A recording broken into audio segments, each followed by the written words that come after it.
Ikiwemo pombe haramu nchini, baadhi ya wauzaji wangali wanafanya biashara hizo haramu. Katika kijiji cha Musa Gitau katika kaunti ya Kiambu, mtu mmoja ameaga dunia baada ya kudaiwa kuchomwa kisu kwenye klabu moja ya kuuza vileo eneo hilo. Wakazi wenye ghadhabu wameandaa maandamano hadi kwenye klabu hiyo na kutaka kifungwe mara moja. Waliosemesha kuna mengi zaidi. Ni wakazi wa kijiji cha Musa Gitau, eneo la Thogoto, kaunti ya Kiambu, eneo bunge hili la Kikuyu. Wameibua kilio kikubwa baada ya madai ya uuzaji wa pombe haramu pamoja na dawa za kulevya katika baa moja eneo hili kuenea miongoni mwa wakazi, haswa vijana. Tukio la kusikitisha limetokea jana usiku ambapo mtu mmoja amedaiwa kuuliwa kwa kuchomwa kisu ndani ya baa hii na kuzua hofu miongoni mwa wakazi hawa. Akadugwa na kisu, ni kijana mwingine akakufa hapo hapo. Pombe za ujinga tuondolewe hapa kwanza. Hakuna masaa ya kufugua pombe. Maana kunywa kutoka asubuhi mpaka jioni.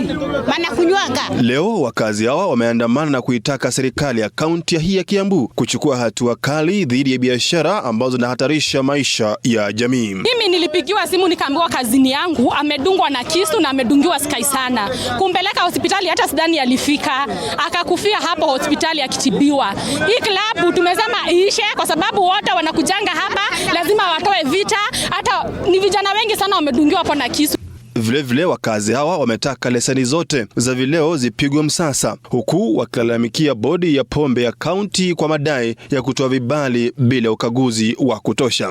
Hizo license ambazo wamepatiwa zote zitupiliwe bali na tukuje kwa drawing board ya kwamba tuone vile tutatengeneza ama tutajua vile zile vilabu ambazo zinauza pombe haramu. Na isipokuwa ni hii klabu hawangekuwa wanapatikana wapi hapo. Sasa hiyo klabu tumeikataa.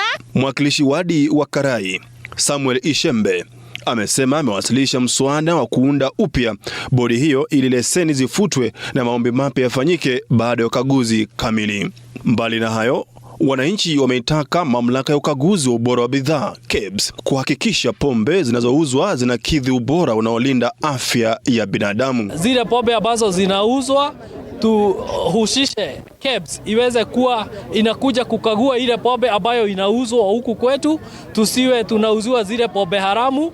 Ya kwamba sisi MCA tuhusishwe, hizo komiti zote zitupiliwe bali ndio MCA aweze kuwa amewakilishwa ameingia kwa hiyo komiti, akilishe ambao wamemchagua. Wadau wamedai kuwa suluhisho linahitaji ushirikiano wa serikali, viongozi na jamii katika kudhibiti biashara haramu, kuimarisha ukaguzi na kuwalinda vijana dhidi ya athari za dawa za kulevya pamoja na vileo hatarishi. Mwaluse Meshak, TV47.